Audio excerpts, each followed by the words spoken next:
Mantenha seus microfones fechados, por favor, para não reverberar. Pode começar, Thaís. Muito bem, boa tarde a todos. Nós estamos aqui hoje, 29 de outubro de 2025, para mais uma etapa das nossas webinars CIBERU. Dessa vez, a nossa convidada é a professora Daniele Alves de Oliveira, da Universidade Federal da Paraíba, a quem nós já agradecemos a gentileza de aceitar o nosso convite para participar dessa nossa atividade. E ela hoje vai nos falar sobre fontes arquivísticas e pesquisa histórica, conexões entre preservação, acesso e produção historiográfica.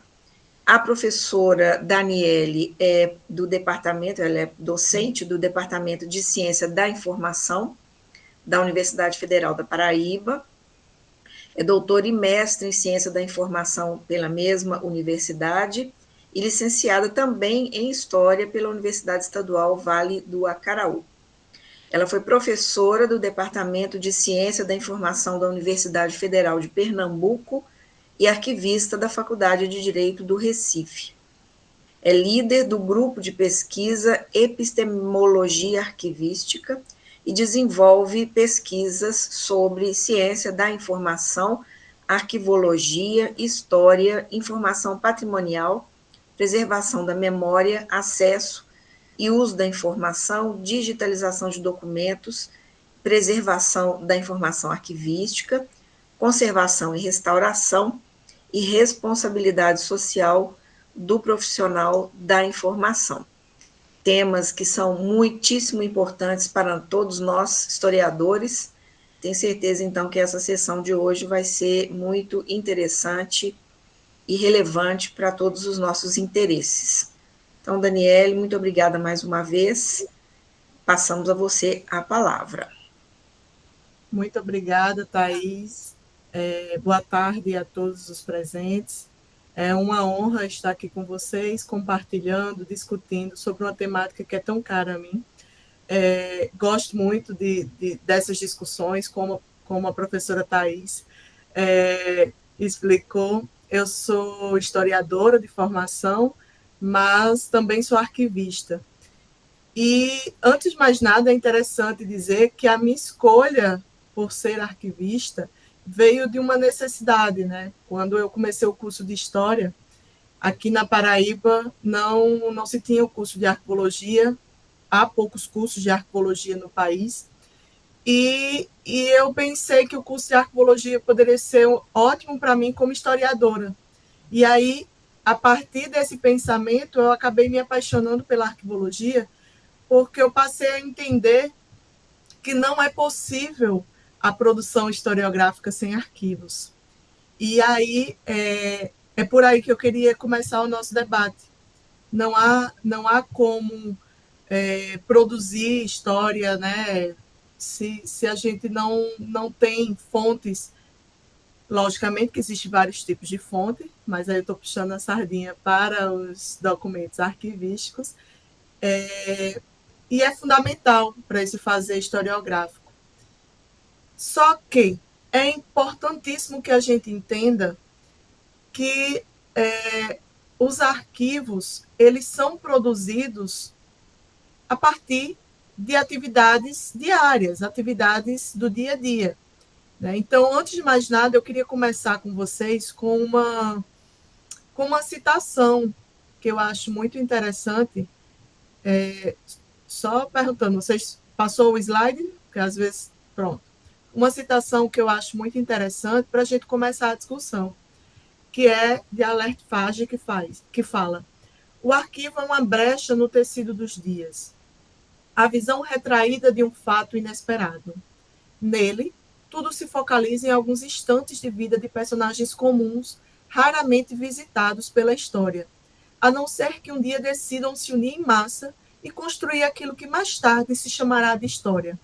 O arquivo não escreve páginas da história. Descreve com palavras do dia a dia, no mesmo tom, o irrisório e o trágico. Então, o arquivo ele é formado, ele é acumulado por documentos produzidos no dia a dia das instituições. Ele não é produzido pensando necessariamente na construção da história, na produção historiográfica. Ele existe para representar as ações diárias de uma instituição, e aí, a partir disso, vários desdobramentos ocorrem. Então, eu quero que vocês me entendam que a minha intenção, hoje, nesse primeiro momento, é deixar claro que, na arquivologia, a gente foi uma construção, na verdade, foi uma construção de muitos anos, como é que eu posso dizer, esse entendimento que a gente não serve apenas à história, a gente serve a todos os pesquisadores que querem entender um pouco mais sobre aquela instituição, ou aquela pessoa, ou sobre aquele fato. Então, nos arquivos, a gente tenta sempre manter isso. E essa linha, né, de manter esses aspectos funcionais da documentação traz algumas consequências que a gente vai conversar mais à frente, certo? E aí, qualquer dúvida que vocês tenham ou não entender o que eu falar, eu posso repetir, porque realmente é uma discussão que muitas vezes os historiadores, os arquivistas ficam em debate, porque não entende esse limiar, tá? Então, vamos aqui passar, que aí vocês vão entender o que eu quero falar. Então, só reafirmando. Os arquivos, eles são entendidos como um conjunto de documentos que são produzidos e recebidos por uma instituição, seja ela pública ou privada, em decorrência de suas funções e atividades. Então, é justamente pelo arquivista tentar manter essas funções e atividades da instituição produtora que o arquivo é uma fonte tão preciosa para o pesquisador, para o historiador e para outros tipos de usuários. Porque é a partir disso que nós conseguimos garantir a autenticidade, a organicidade da documentação, a integridade dessa documentação. Se a gente romper com esses princípios que eu falei aqui para vocês, possivelmente a documentação ela vai ficar fora de contexto. E aí, quando essa documentação está fora de contexto, isso pode atrapalhar de forma muito séria a interpretação dele. Então, na arquivologia, para os princípios arquivísticos, é fundamental que a gente tente sempre manter esses documentos atrelados às suas funções e atividades. Então, quando nós classificamos, né, que também as pessoas chamam, meu nome que chama, categoriza, né, como classifica, nós tentamos sempre manter o motivo da produção desse documento, que é justamente para isso, para garantir a autenticidade, que é falar para o pesquisador, olha, esse documento ele é autêntico, ele não tem adulterações. E aí podem ocorrer algumas outras discussões. Ele é autêntico, ele é verdadeiro. Isso não quer dizer que a informação que está nele não possa ser questionada, porque a gente sabe que existiu, né, que sempre existiu, principalmente alguns anos atrás, até hoje, na verdade, existe, adulterações em documentos. Mas se esse documento ele possui as características formais que o classificam como autêntico, nós podemos dizer que ele é confiável, ele foi produzido naquele período e ele foi arquivado por ser autêntico. Reafirmando, não quer dizer que a informação que está lá registrada necessariamente seja verdadeira, que aí entra em uma outra discussão. Então, nós, enquanto arquivistas, precisamos sempre ter esse olhar. O documento ele é autêntico. O pesquisador pode confiar nesse documento.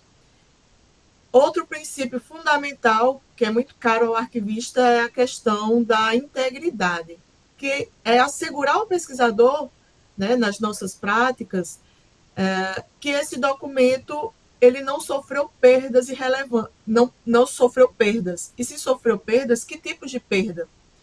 Às vezes, na nossa análise, quando nós estamos organizando essas fontes, nós percebemos, pelo tipo de produção documental, que houve uma retirada de uma página, que esse processo foi desmembrado. Então, essa é uma outra característica que é fundamental na organização dessas fontes. Outra característica fundamental dentro da organização dessas fontes por parte do arquivista é a perspectiva da organicidade, que garante que esses documentos eles têm uma relação natural e orgânica entre eles, ou seja, os documentos eles se relacionam. Um documento ele nunca vai existir sozinho, isolado. Ele está ali porque existem várias outras decisões, vários outros fatos que se relacionam a ele. Então, ele não é isolado, ele precisa ser visto a partir dessa perspectiva orgânica. E outra questão é a questão do acesso, que é muito relevante a gente destacar que o acesso... Cadê? O acesso significa tanto... Peraí que saiu aqui. Significa tanto encontrar esse documento, quanto permitir que ele seja acessado. E o porquê eu estou falando para vocês isso?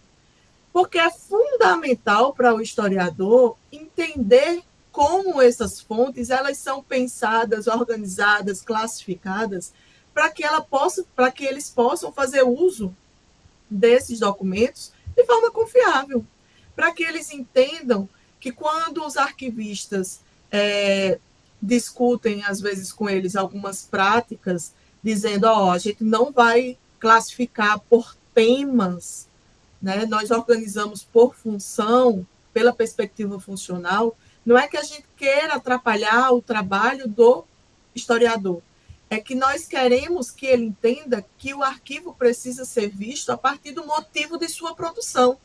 É o motivo da produção desses documentos que vão trazer informações relevantes deste contexto que podem agregar no trabalho do historiador. Não é só o que está escrito no documento, mas os documentos que se relacionam com ele também é muito importante.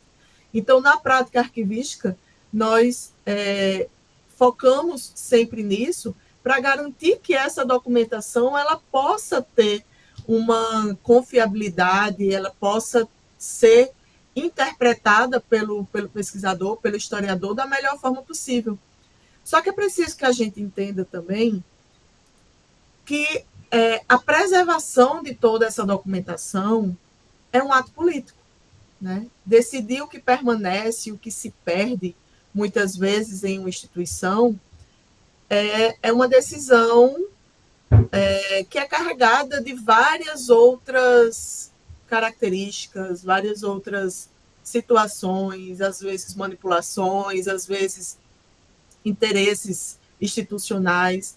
Como vocês sabem, na prática arquivística existem os documentos que vão ser guardados permanentemente, que é o que comumente se chama do acervo histórico, mas arquivisticamente se chama de arquivo permanente, e aqueles que serão eliminados. E, além disso, existe também aqueles que não são eliminados efetivamente, mas que permanecem sem preservação. E essa permanência em não preservação também é um ato político de silenciamento. E a gente precisa refletir sobre isso, porque esses silenciamentos institucionais, eles não são neutros, eles são carregados de significações.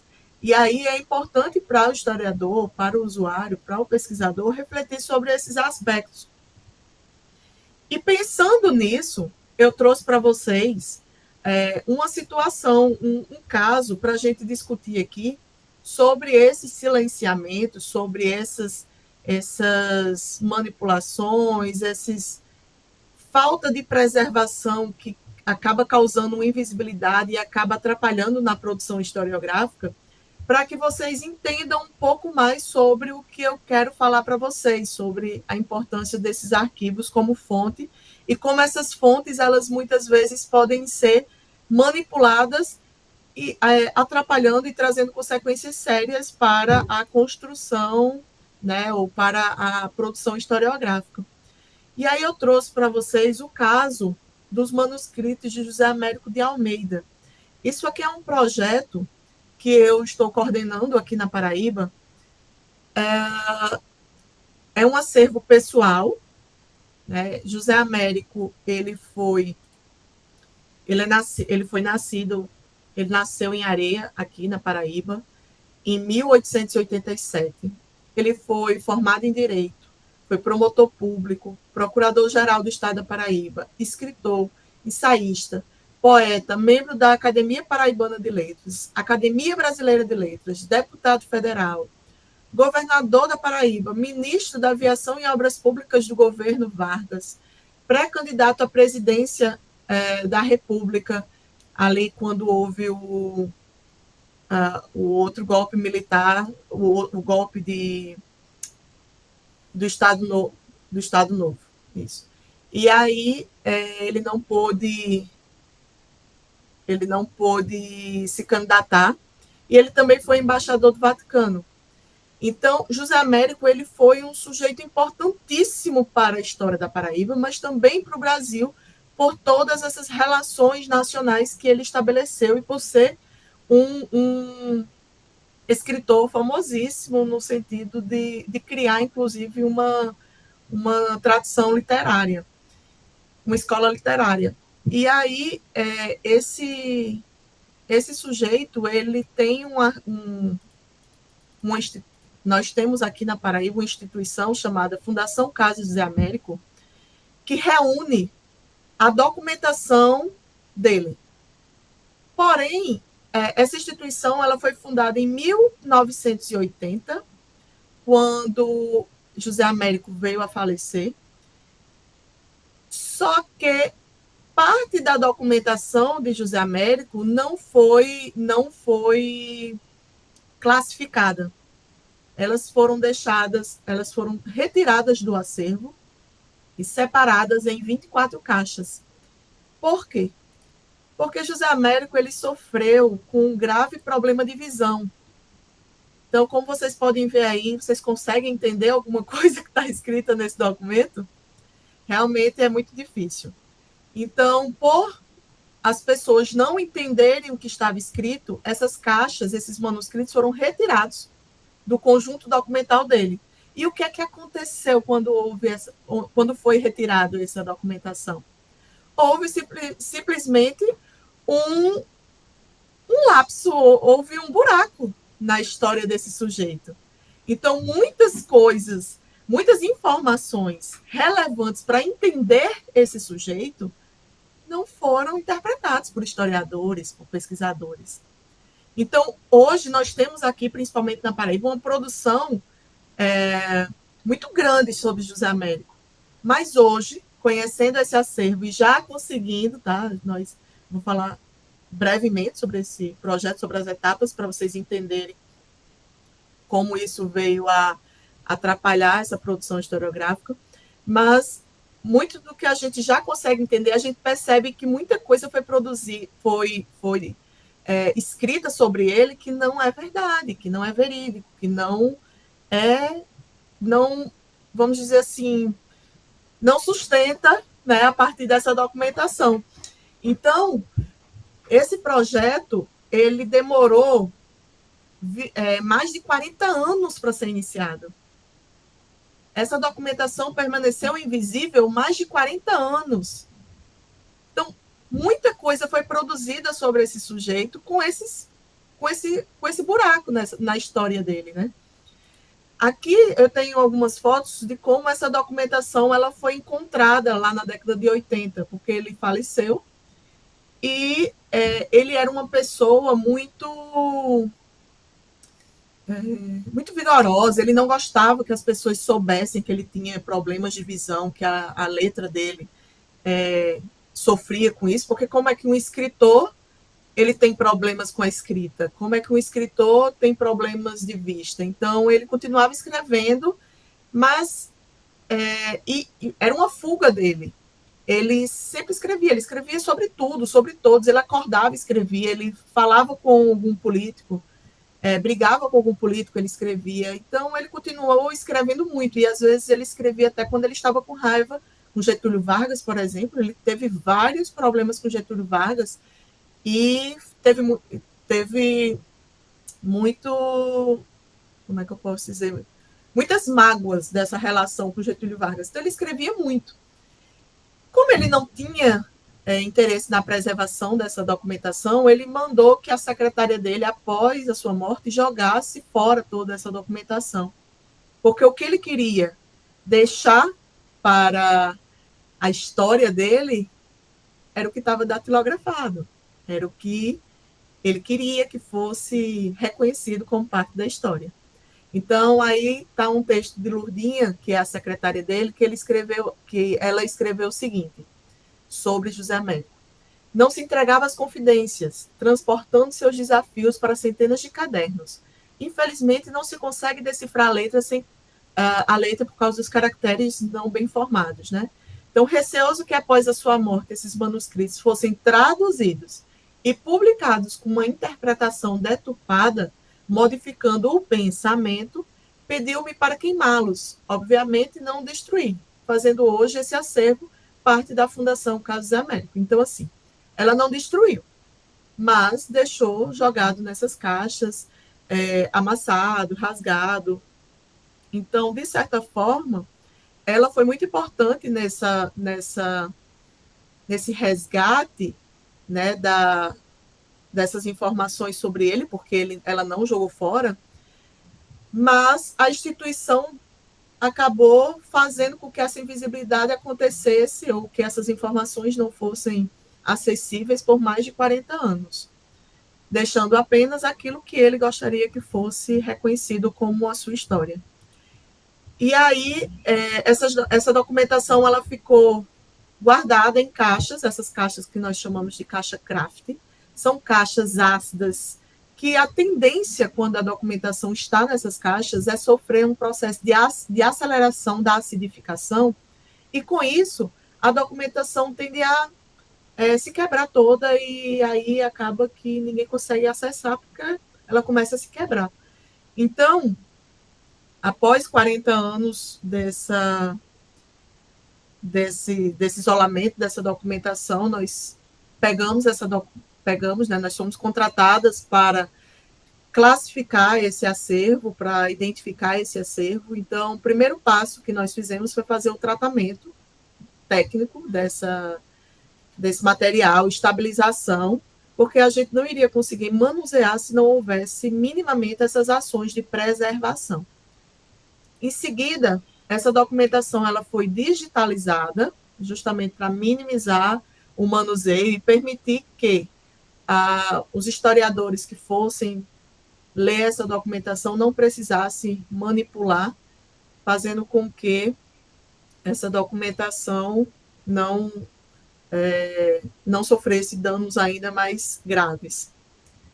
E aí, depois desses procedimentos, na verdade, concomitantemente, nós contratamos 2 historiadores que trabalham com paleografia para fazer um estudo da letra desse sujeito.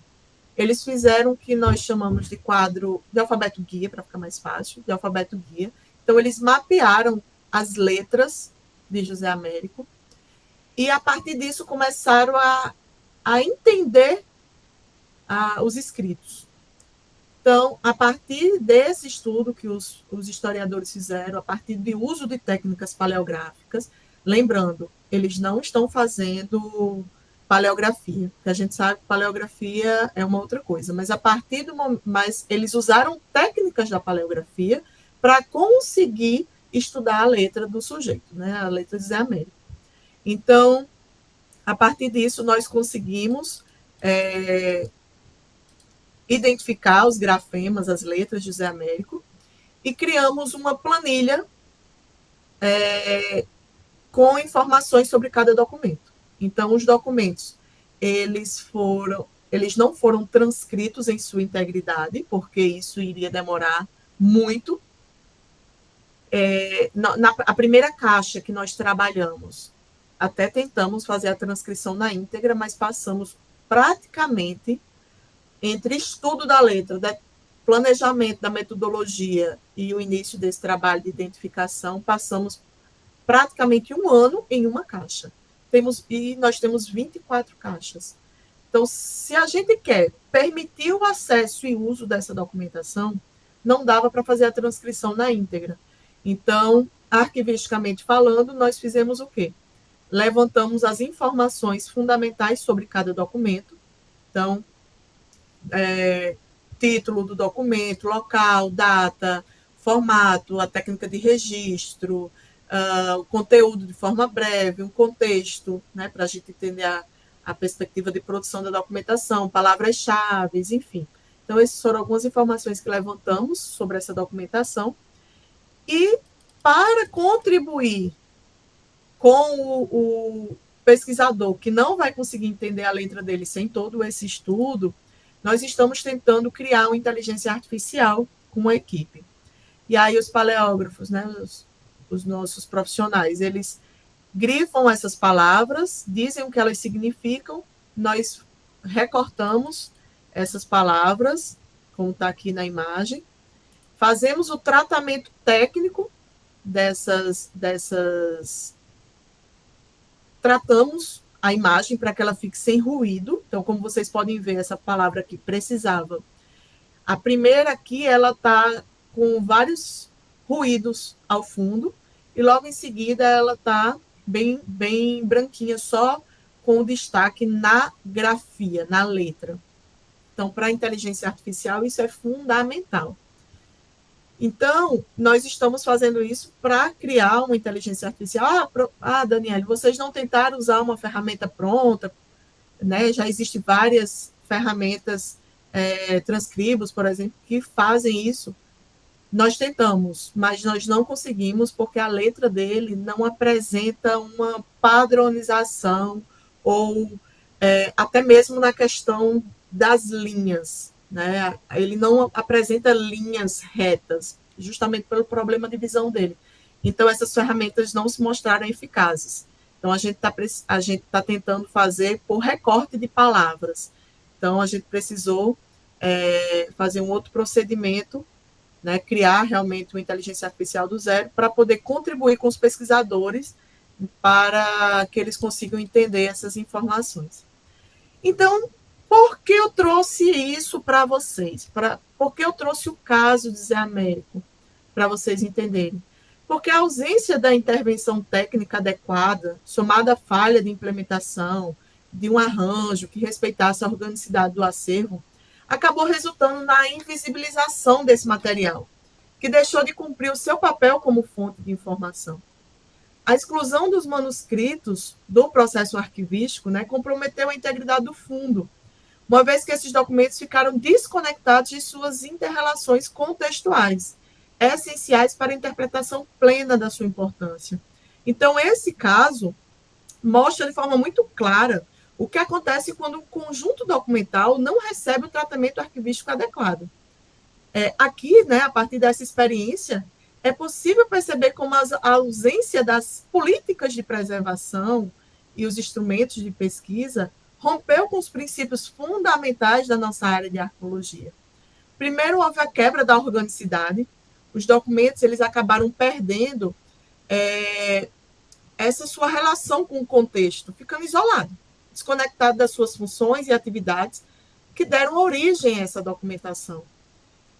Em seguida, nós percebemos que comprometeu também a integridade, foi aquilo que eu falei para vocês no começo, já que a fragmentação do fundo, né, impossibilitou enxergar esse acervo pela sua totalidade, diluindo a sua coerência interna. Outro ponto que também foi afetado foi a autenticidade. Sem o arranjo, sem descrição, os documentos não puderam ser adequadamente comprovados em sua confiabilidade, ou seja, o que fragiliza o valor probatório e informacional desse acervo. E aí, por fim, acaba prejudicando aquele último elemento que eu falei para vocês, que é o acesso. A invisibilidade dessa documentação fez com que os pesquisadores e a própria sociedade ficassem impedidos de utilizar esse material como fonte. E aí é importante ressaltar que a preservação não é apenas conservar fisicamente, porque as pessoas da fundação, da instituição, imaginaram assim, não, está lá, está guardado, então está preservado. Não. Preservar significa garantir condições de acesso, assegurando que os documentos possam cumprir a sua função, seja ela administrativa, histórica, social, cultural. Então, quando não se garante esse tratamento, o resultado não é outro. É a ausência de preservação e de políticas arquivísticas, né? A ausência dessa preservação, né, acaba atrapalhando nessa questão das políticas arquivísticas, e isso é importante entender que isso é uma decisão institucional, aquilo que eu falava para vocês, que é a instituição que acaba definindo o que vai ser lembrado, o que vai ser esquecido, o que vai ser silenciado. Então, no caso da fundação, essa consequência prática foi o silenciamento, né, dessas histórias. Então, os documentos que poderiam sustentar novas interpretações sobre a história do Brasil, da Paraíba, permaneceram invisíveis por décadas, impossibilitando o uso como fonte. Então, esse exemplo ele acaba deixando claro que a produção historiográfica está diretamente ligada à preservação arquivística, onde há descuido, silenciamento, há lacunas dessa história. Onde há preservação e acesso, abre-se a possibilidade de múltiplas narrativas e de uma maior democratização da memória coletiva. Então, para fechar essa discussão, eu trouxe aqui alguns apontamentos, né, finais, para a gente refletir sobre isso que nós conversamos até agora. E o primeiro é o historiador que interpreta e transforma o documento em narrativa histórica. Por muito tempo eu tive dificuldade de entender isso, até por ser historiadora também em formação. Muitas vezes eu queria interpretar mesmo, né? Trazer os fatos, enfim, para essa discussão, para o trabalho do arquivista. Mas a nossa função enquanto arquivistas, é organizar para que os pesquisadores eles consigam fazer isso, porque eles vão ter mais apontamentos. Isso não quer dizer que nós, arquivistas, não podemos colaborar nesse processo. Mas é o historiador que faz com que esse documento fale, que ele interpreta. É o historiador que dá significado e constrói uma narrativa a partir dessa fonte, inserindo num contexto, né? Cruzando com informações e elaborando uma leitura crítica, coisa que o arquivista ele não consegue fazer. Então, sem esse trabalho de interpretação, o documento continua sendo apenas um registro inerte.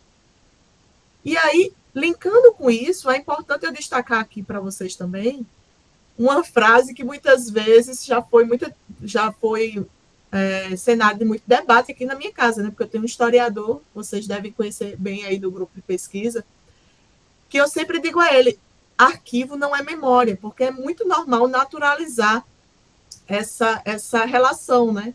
Mas não, o arquivo ele não pode ser confundido com memória, porque ele é um espaço de custódia, de guarda, de organização, preservação.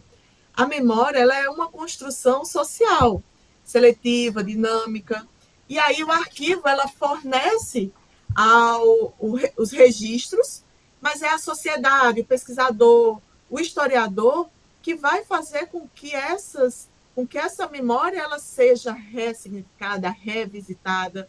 Então, o arquivo em si, ele não pode ser considerado memória.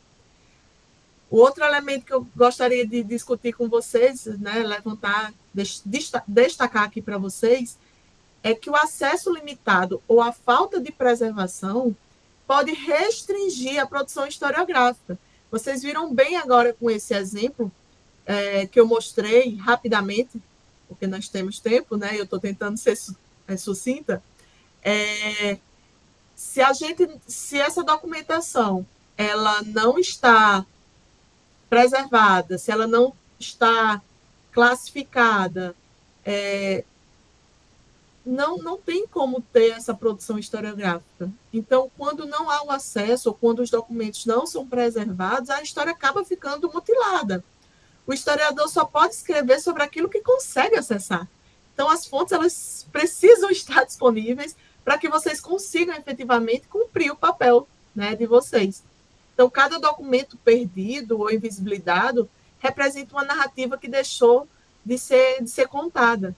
E aí, quando nós, arquivistas, mais preocupados com essa questão, levamos esse debate para o próprio processo de eliminação de documentos, eu sou uma arquivista que me preocupo muito com isso. Né? O que nós vamos deixar para o arquivo permanente? Porque a gente sabe que existem procedimentos documentos que precisarão ser eliminados. Mas é importante que a gente pense nesse processo de eliminação, enquanto arquivistas, justamente nessas narrativas também. E isso é uma discussão muito grande dentro da área, que eu não vou entrar agora, mas o historiador ele precisa estar nesse debate. Ele precisa puxar essa necessidade, porque muitas vezes o trabalho tecnicista do arquivista acaba fazendo com que ele esqueça essa questão. E isso foi a discussão da minha tese, na verdade, né? Que eu discuto sobre a importância desse olhar para essa documentação, não pela perspectiva tecnicista, mas reconhecendo a importância da informação para a construção da memória, para a historiografia, para os diversos pesquisadores. Então, a partir disso, outro elemento que eu queria deixar aqui para vocês é que o historiador ele precisa conhecer a prática arquivística, ele precisa conhecer, ele precisa compreender a fonte.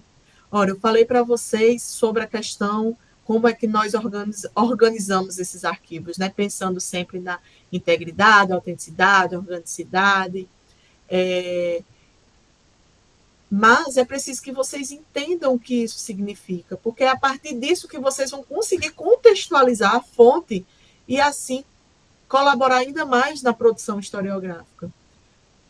O meu esposo, quando ele iniciou o trabalho dele de dissertação, tese, uma das primeiras, ele trabalha com documentação, né, colonial, e ele foi estudar, foi entender o que era tipologia, espécie documental, elementos que são fundamentais para compreender aquele documento, porque essas informações da tipologia, espécie, está ligada à atividade que gera o documento. Então, lembra que eu falei para vocês, o documento é autêntico, não quer dizer que a informação que está aí seja verdadeira. Por quê? Porque pode ser que ele tenha sido produzido naquela época, enfim, mas uma pessoa que não tinha o poder de assinar aquele documento, assinou. Então, a gente pode discutir a veracidade, entre aspas, daquela fonte, né? Por quê? Porque, arquivisticamente falando, ele só poderia ser produzido por um sujeito que não foi aquele. Então, é importante que a gente entenda todos esses elementos para poder usar bem essa fonte. Então, como essa fonte ela foi produzida, acumulada, organizada, descrita, tudo isso é importante que o historiador ele entenda para que seja ainda mais efetivo na interpretação dessa fonte. O arquivo ele também precisa, outro tópico que eu deixo para vocês aqui de reflexão, o arquivo precisa da pesquisa para manter sua relevância social. É muito interessante que, por muito tempo, os arquivos eles foram fechados, né? As pessoas tinham medo que os arquivos fossem usados. Só que, hoje, é inviável pensar assim, porque o arquivo ele só se justifica quando ele é usado. A pesquisa é o que dá vida aos documentos e garante que ele cumpra o seu papel probatório, administrativo, histórico, social. Sem a consulta, o arquivo ele acaba correndo risco de ser reduzido a um depósito. E quando algumas pessoas chamam arquivo morto, que os arquivistas eles tremem todinho quando escutam essa palavra, arquivo morto, é porque é um arquivo que não tem vida, é um arquivo que está ali apagado, silenciado, não tem sentido, não tem uso. Então, apesar do arquivista não gostar desse termo, eu posso falar aqui baixinho, ninguém está escutando, mas existe arquivo morto, que é aquele arquivo que não tem uso. Então, os arquivos eles só fazem sentido se eles forem usados. Então, a pesquisa ela é fundamental para que o arquivo se justifique. Outro elemento que eu deixo aqui para vocês é uma reflexão já numa perspectiva de um olhar contemporâneo, né? Que é o aumento da produção documental digitais pode ser uma ameaça à pesquisa. Porque hoje nós vivemos uma explosão documental digital e se esses registros não forem organizados e preservados adequadamente, há um risco de desaparecimento em massa dessas informações. A obsolescência tecnológica e a fragilidade desses suportes, né, digitais torna o desafio ainda maior do que a preservação do acervo digital. Ou seja, sem políticas de preservação, podemos perder esses documentos que sustentam as nossas pesquisas, sustentam a pesquisa dos historiadores. Então, os historiadores, pessoal, os historiadores precisam fazer parte dessas discussões, desse debate de formativa, precisa estar entendendo como é que está se pensando a preservação dessa documentação, porque se deixar para se preocupar lá na frente, pode ser que já não tenha saída, né? Não tenha solução. Logicamente, os arquivistas eles estão buscando, eles estão tentando discutir sobre esses aspectos, tentando buscar as melhores estratégias, criando ferramentas de preservação digital, enfim. Mas, dizendo de uma forma assim, bem aberta para vocês, ainda estamos muito atrasados. E aí eu chamo a atenção da necessidade dos arquivistas atentarem para isso, porque o historiador de amanhã depende das estratégias de preservação de hoje. Né? Então, o historiador do futuro só terá acesso àquilo que preservamos hoje. Isso significa que cada decisão arquivística atual é também uma decisão sobre as memórias e as histórias que poderão ser escritas amanhã. Certo? Então, deixo esse clamor para que os historiadores eles façam parte dessas discussões sobre preservação, sobre as fontes, para que lá na frente a gente não tenha um problema sobre as fontes documentais. Então, para encerrar essa conversa, eu só queria destacar que a preservação arquivística ela não pode ser pensada apenas como uma preocupação técnica dos arquivistas, mas como um fator determinante para o próprio trabalho do historiador. O acesso pleno, a integridade dos fundos documentais e a clareza das descrições, dos instrumentos de pesquisa, é o que molda, né, ou não, né, o que será pesquisado e o que será narrado, o que será utilizado como fonte. Para o historiador, isso significa reconhecer que cada fonte acessível resulta de escolhas institucionais, de políticas de preservação ou de silenciamentos impostos. Ao mesmo tempo, significa também perceber que a sua prática crítica ajuda a dar relevância social aos arquivos. Sem pesquisa, o documento permanece inerte.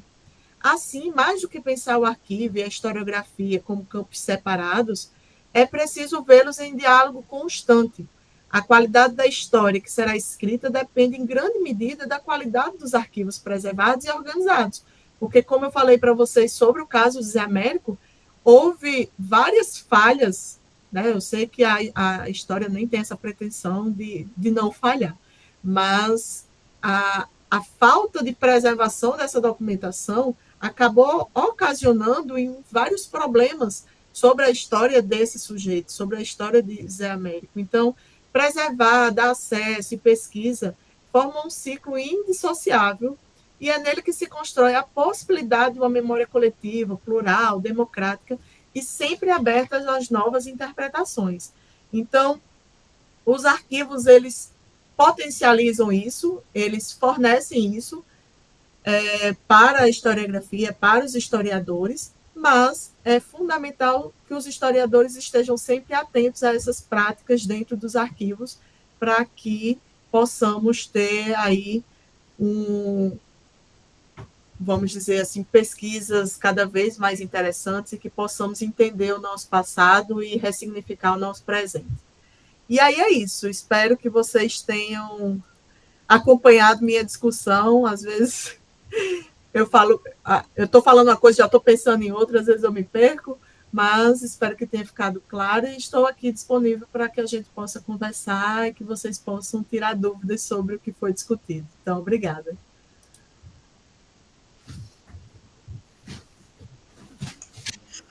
Muito obrigada, Daniele. Sua fala traz questões que são muito importantes para nós, historiadores, coisas com as quais a gente vem, coisas que nós temos enfrentado ultimamente, acredito eu, além de alguns problemas como esses que você apontou, né,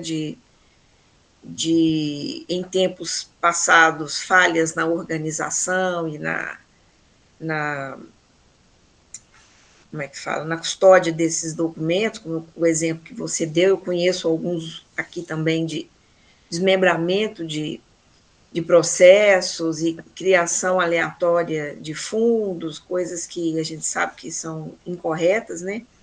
Mas acho que ultimamente também nós estamos vivenciando algumas dificuldades, principalmente com os nossos estudantes, os nossos jovens pesquisadores, que tem a ver com algumas coisas que você falou. Só quero fazer um comentário assim geral, depois eu abro para as perguntas. Como, por exemplo, de que a história está pronta nos documentos, né? Basta ir aos arquivos e coletar e está tudo resolvido. A gente tem lidado com essa dificuldade cotidianamente, e também isso acaba levando a um uso fragmentado da documentação, né? Eu tenho tido uma certa implicância, por exemplo, com o uso indiscriminado daquela hemeroteca digital, justamente porque, apesar de ser uma ferramenta muito interessante, ela promove uma visão fragmentada da fonte, porque vai direto num determinado ponto, sem o entendimento por exemplo, de um jornal como um todo, né? Seu contexto de produção, enfim. E uma outra coisa também que eu achei bastante interessante, que sem falar nos processos de descarte, que esse é um problema entre nós, né? Para os historiadores, nada é descartável, então fica aí uma questão. Também a diferença entre o processo de produção de documentos digitais, que você mencionou agora no final, e os processos de digitalização de acervos documentais, que são acervos físicos e que paulatinamente vêm sendo digitalizados e facilitando o acesso, né? Depois, se você quiser comentar alguma coisa sobre isso, então eu vou abrir para perguntas, podem levantar a mãozinha ou então colocar a pergunta aí no chat, quem não quiser falar.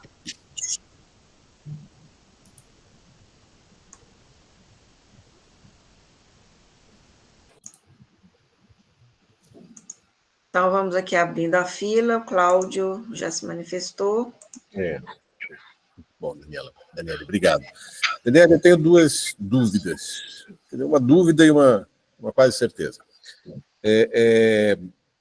A questão das novas tecnologias, que você levantou no final, para mim é sempre um problema, porque eu vejo uma insistência nas instituições de guarda em não manter as tecnologias, em descartar equipamentos que são absolutamente necessários ou vão ser necessários para você consultar, por exemplo, um VHS, né, ou mesmo os disquetes que são coisa do passado, né, e daqui a pouco vão ser os pendrives, já são coisa do passado, né, ainda são comercializados, fita cassete, fitas em qualquer formato.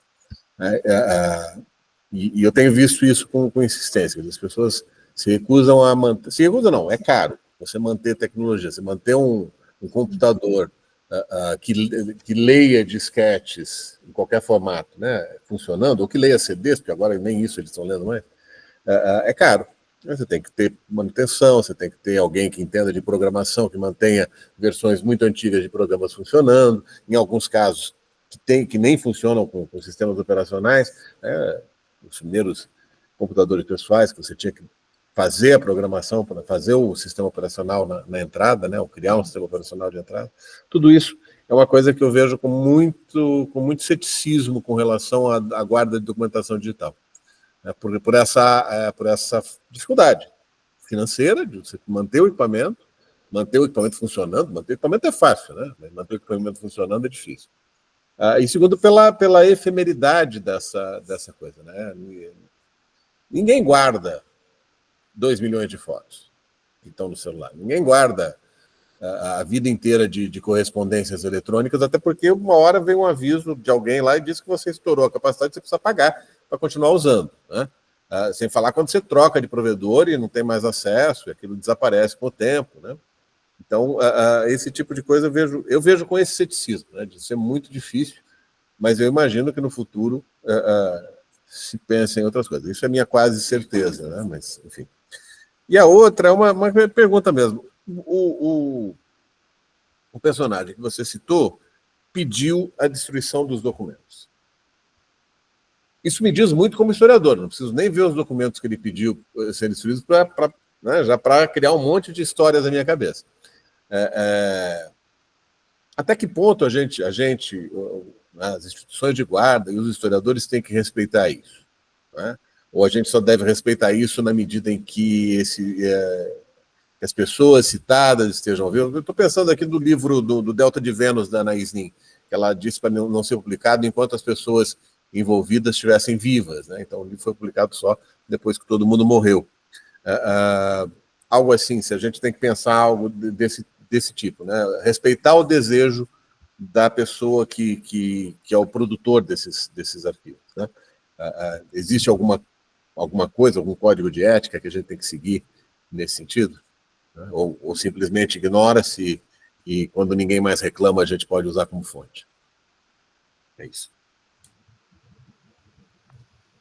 Já posso responder? Ou vamos ver se mais alguém que quer perguntar, porque aí a gente faz em bloquinhos, né? De 2 ou de 3 perguntas. César, vamos lá. Não é propriamente uma pergunta, mas é um comentário até a partir do que o Cláudio disse, né? Porque vamos chamar assim, essa cultura digital, ela também produz um excesso, né? Eu lembro o tempo que eu mexia com fotografia e a gente usava filme, né? E eram processos caros, quer dizer, o filme, a revelação, a ampliação. Então, a gente, assim, fazia um certo número de fotografias. Hoje em dia, com essas câmeras digitais, você sai fotografando feito um louco, né? Então, existe, né, efetivamente um excesso, vamos dizer. Daí, nesse sentido, eu tenho até talvez uma posição um pouco distinta da Thaís, que né, assim, eu compreendo e, né, penso também na importância da seleção desses materiais, né? A ideia do descarte, para mim, ela não é uma coisa assim que de repente, né, provoque grandes traumas. Até, né, agora, como é que se dá esse descarte? Quer dizer, né, como é que você faz a escolha? Por exemplo, né, pessoalmente, para mim aqui eu tenho determinado tipo de documento e tal, esse aqui não vou mais trabalhar, eu descarto aqui, mas pensando numa instituição arquivística, né, como é que se processa isso? Quer dizer, quais são os critérios, né, para dizer, isso pode ser abandonado, pode ser queimado, tal, ou isso vai ser preservado? Acho que essa é uma questão, assim, interessante, importante para a gente pensar. Mas agradecer, né, ao final aqui, agradecer a tua apresentação, foi bem legal o que você falou. Tá? Obrigado. Então, Daniel, você responde essas duas, enquanto alguém mais vai pensando se quer fazer uma pergunta. Pronto. Eu vou responder primeiro o Cláudio, depois vou fazendo o link até mesmo com as reflexões que você fez, tá, Thaís? Então, Cláudio, realmente é muito complicado essa questão da manutenção dessas tecnologias, né?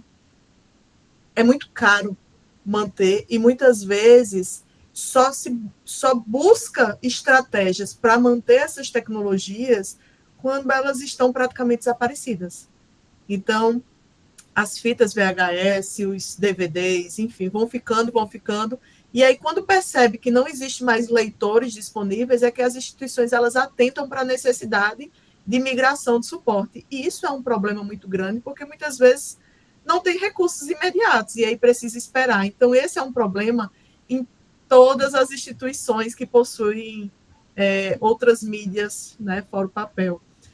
E isso só está aumentando cada vez mais. Por quê? Porque hoje muitos processos, muitas comunicações, elas ocorrem de forma digital. E aí, muitas pessoas guardam na máquina essas informações, como você estava falando, nos e-mails, e quando muda de provedor, tudo isso vai se perdendo e essas comunicações, esses trâmites, essas discussões vão se perdendo também. Então, é um debate que está amplo, né, na nossa área, na arquivologia, tentando discutir quais as melhores estratégias para isso. Eu não ficaria tão cético assim, eu acho que é o nosso papel enquanto arquivistas pensar nesses procedimentos.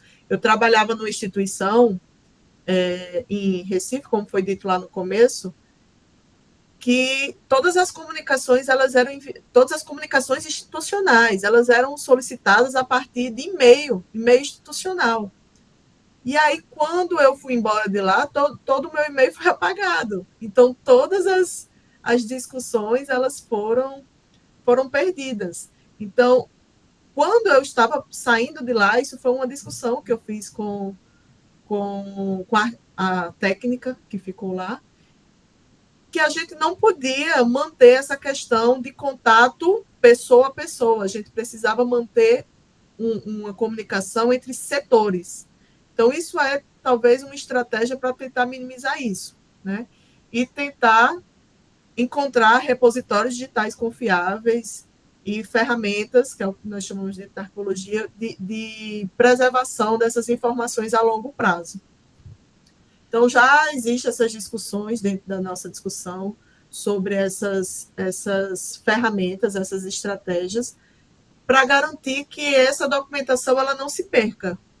Já se perdeu muita coisa, porque a falta de experiência, né, a falta de discussões amplas e rápidas, mas nós estamos caminhando nesse sentido. Então, eu acho que sobre esse comentário que você falou das tecnologias, acho que seria basicamente isso. E a outra pergunta foi até que ponto devemos respeitar a decisão de eliminação, né, do produtor dessa documentação. Sabe o que eu fico pensando, Cláudio?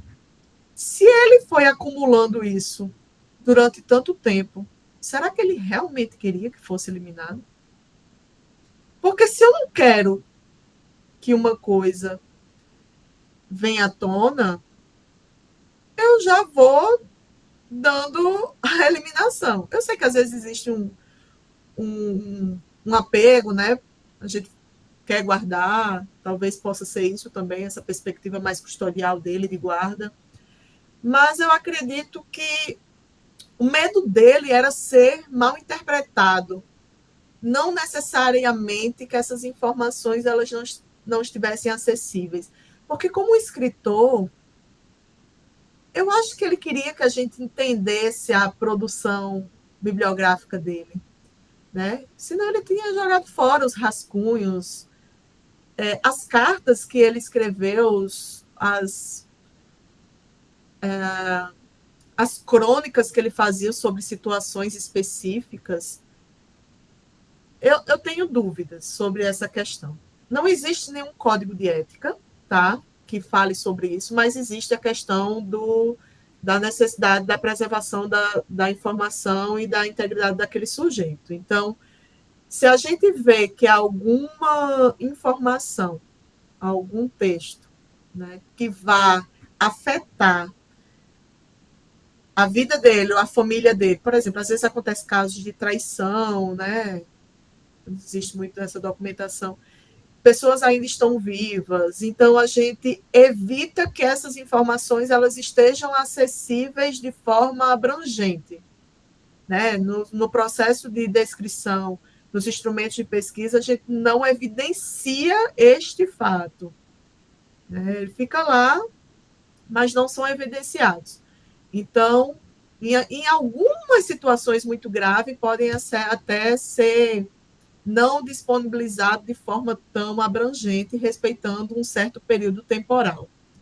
Como, por exemplo, nós estamos aqui com um acervo, eu estou com um projeto de extensão, com um acervo no que era antigamente antigo Instituto de Psiquiatria Forense. Então, aquelas pessoas que cometiam crimes, mas elas eram doentes mentais, e essa documentação é da década de 40, então ainda existe filhos vivos, existe pessoas vivas, e essa documentação ela está tratada, ela está classificada, mas ela não está amplamente disponível.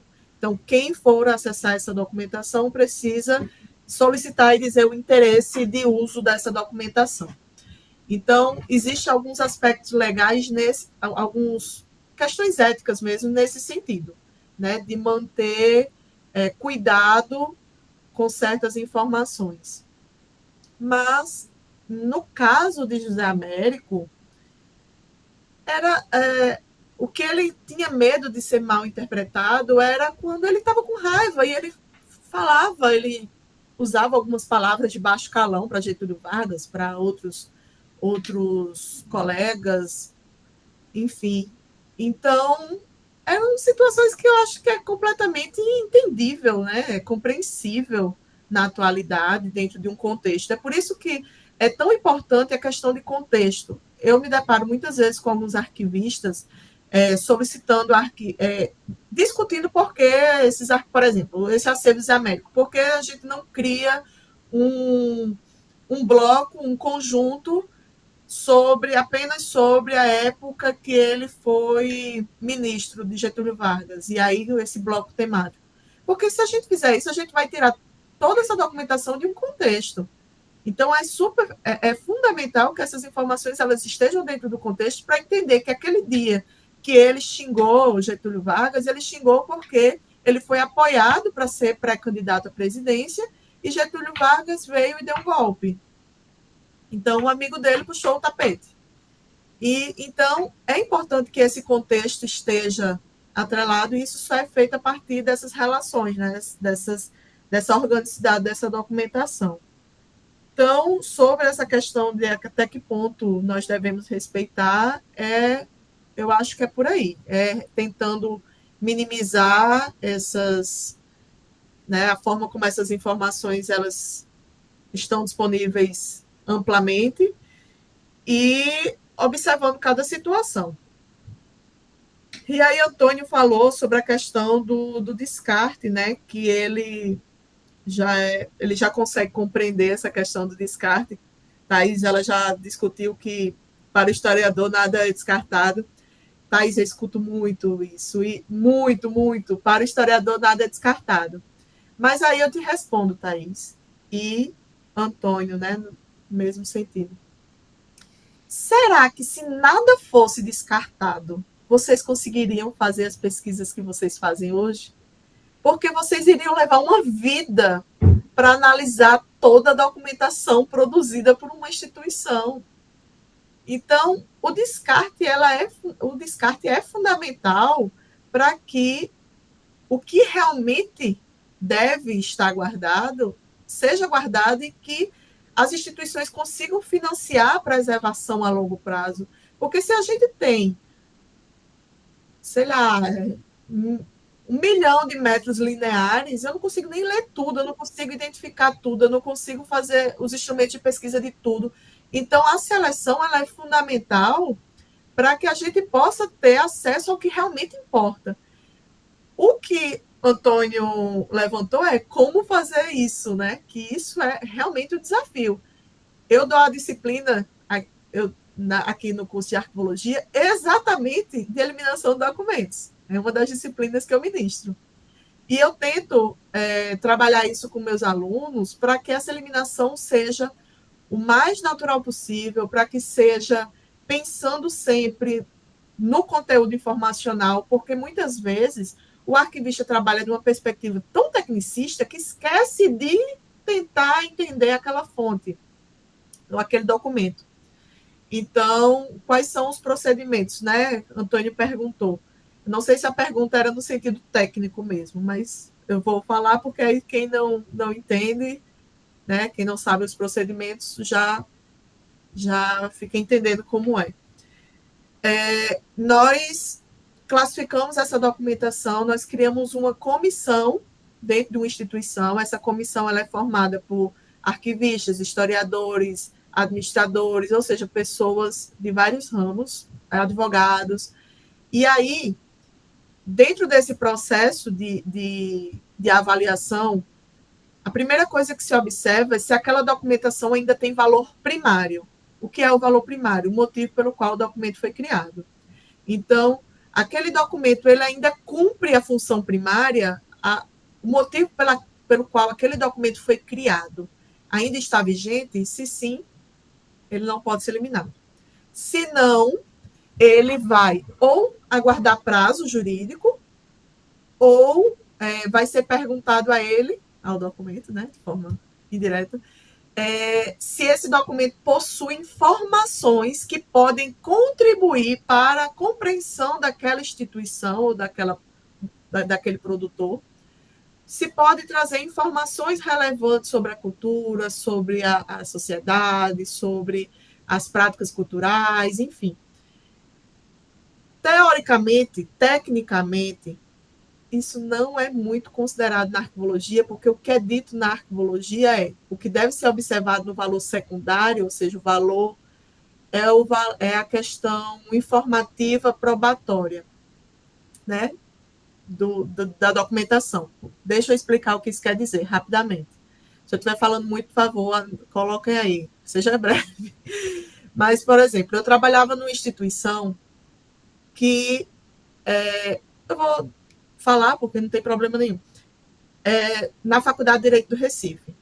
Essa instituição ela foi o primeiro curso de Direito do Brasil, junto com a Universidade de São Paulo. Então, foram os 2 cursos jurídicos criados. E aí, no processo de eliminação, nós achamos provas que foram produzidas por esses alunos, ou seja, as primeiras provas dos alunos do curso de Direito no Brasil. Não existia curso de Direito, né, no Brasil, e aí, quando foi criado, o Direito do Brasil praticamente foi sendo formado a partir desses primeiros cursos jurídicos. E aí, pela tabela de temporalidade das instituições federais de ensino superior, essas provas deveriam ser eliminadas. Então, tecnicamente, elas deveriam ser eliminadas. Por quê? Porque nós entendemos hoje, né, que se eu aplico uma prova para o meu aluno, essa prova já está registrada, a nota, o aluno já foi aprovado. O que eu preciso deixar administrativamente como prova é que esse aluno foi aprovado, cursou a disciplina e que está tudo bem. Eu não preciso deixar o conteúdo da prova. Só que aí eu, quando fui analisar esse conjunto, eu disse não. Mas, para além disso, é importante que a gente entenda que esse conteúdo dessas provas, elas ganharam uma função secundária, uma função muito importante para a pesquisa, para entender o desenvolvimento do direito no Brasil. Então, veja como é algo muito